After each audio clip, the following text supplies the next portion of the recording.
Yo,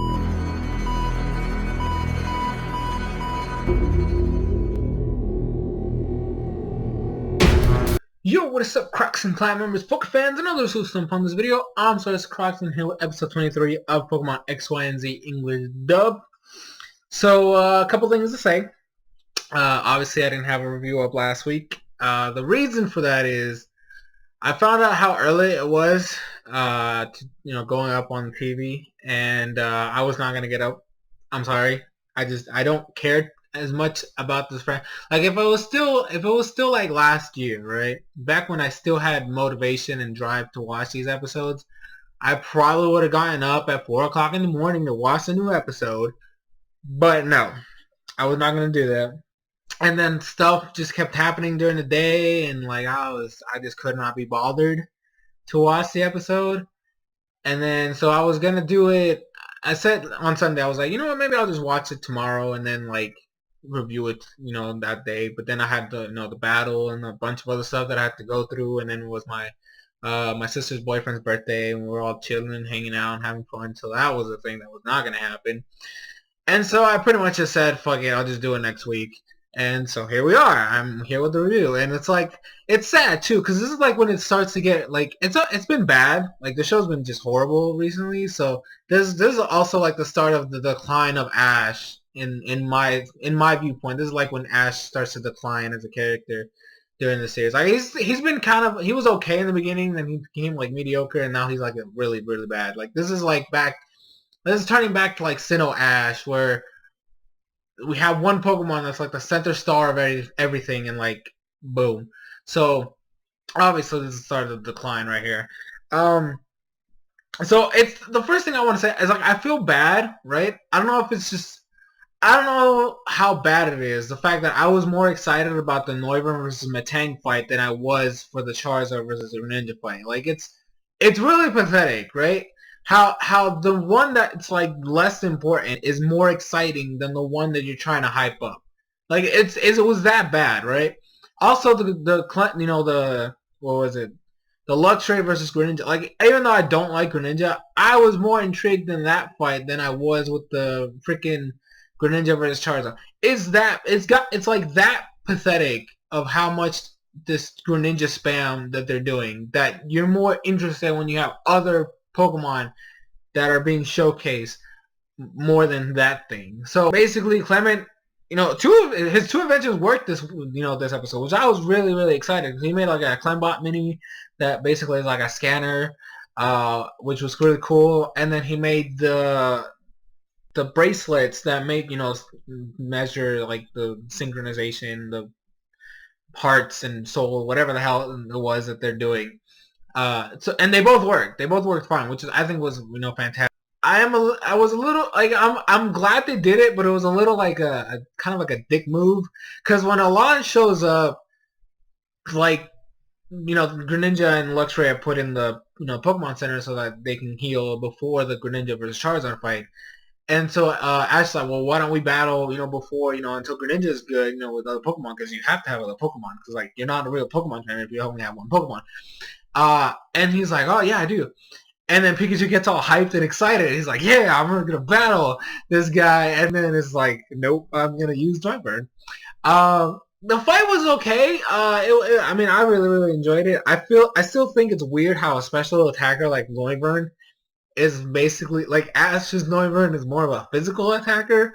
I don't understand. I hope they fix that. Eventually he gets like Dragon Pulse or something like that. Maybe like Flamethrower or some shit. Cause like acrobatics is just not gonna work. It's just not gonna work. And then Supersonic. Why the fuck does he still have Supersonic? I don't get that at all. So hopefully they fix that. The fight was pretty cool. I like Metang was awesome. The only problem I have with it is that they use Meteor Mash really weird. Because Meteor Mash has always been shown to be like one where it's like the claw.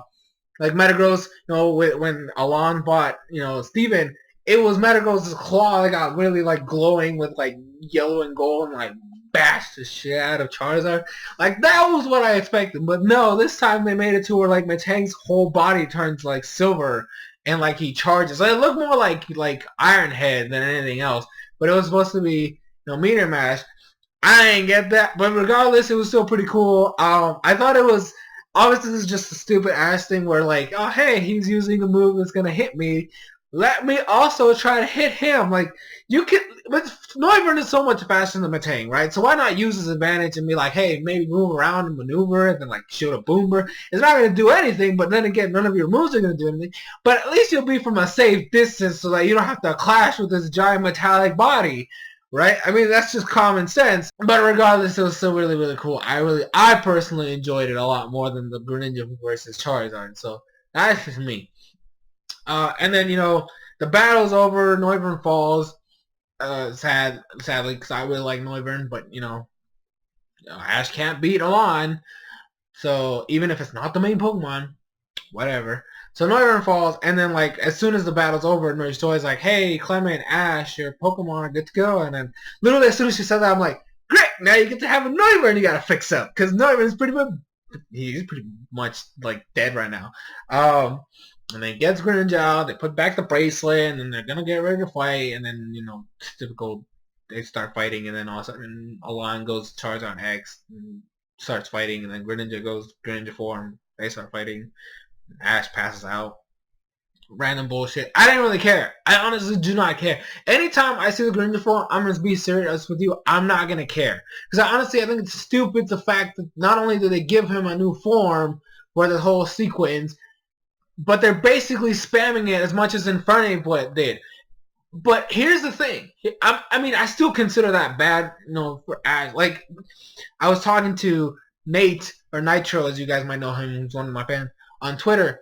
He basically started comparing Greninja form to Infernape, and that's my issue. That's my biggest problem. Infernape back then, or Greninja now, is what Infernape was in Sinnoh. They basically steal the spotlight from everybody else on Ash's team to the point where everybody else is less important and don't get as much like screen time development or any of that. Which is why I was so excited to see Noivern versus Matang, because it was different. I'm sick and tired of seeing Greninja all the fucking time, and every time they have to showcase it, he has to transform for whatever reason, right? The problem with the thing I do give Infernape a little bit of plus is the fact that Ash wasn't constantly spamming Blaze, or they weren't constantly spamming Blaze. Even though it still hurt Ash's team because nobody else got into development. Poor Turtwig became practically useless after it evolved because, oh no, there can only be one important starter, so let's make Infernape the star, and Torterra's going to be complete ass. The same thing's happening here. None of Ash's other Pokemon are getting any sort of development because it's all focused on Greninja. And unlike back then with the whole Blaze situation, they spam the Greninja form all the gosh damn time. And it's infuriating. It really it makes it less special. You know, like, I want to bring this up to, like, comparison of other animes. You know where they always do these things where, you know, one character gets, like, super powerful, and they get another, like, alternate version of themselves. And, or, like, for example, Digimon. I'm just going to throw this in there because it's, like, the easiest comparison. You remember Digimon back in the day? Digimon have, like, 4 different forms, right? But the problem back then is the fact that as soon as they get to, like, their next level, they can no longer revert to the previous form of that because, oh, it's not as powerful anymore. That's what's happening here. Greninja can no longer be just Greninja because of the Greninja form. If you are going to use Greninja, they either have to be trying to get to the Greninja form or automatically have him transform to the Greninja form because normal Greninja is no longer good enough to be in the spotlight. It hurts the character because now you can't ever like look at Ash's Greninja and be like, oh hey, look, it's Greninja. No, you automatically go to, hey look, I wonder when this guy's gonna transform to Greninja form because regular Ninja sucks ass. It hurts the character. So I don't know. I honestly do not care about this. I will have episode 24 later up today. I just wanted to put my 2 cents in. That's why I dislike the Greninja form, and I will always dislike the Greninja form because it's hurting not only Ash's team, but Greninja as a Pokemon. Because without the Greninja form, Greninja is pretty much useless and pathetic and worthless. So that's going to be it. We're going to end the episode review there. Thank you guys so much for watching. Link will be in the description. We'll go watch the episode. And as always, my name is SoresanCrockxen, and I'll see you guys in future videos.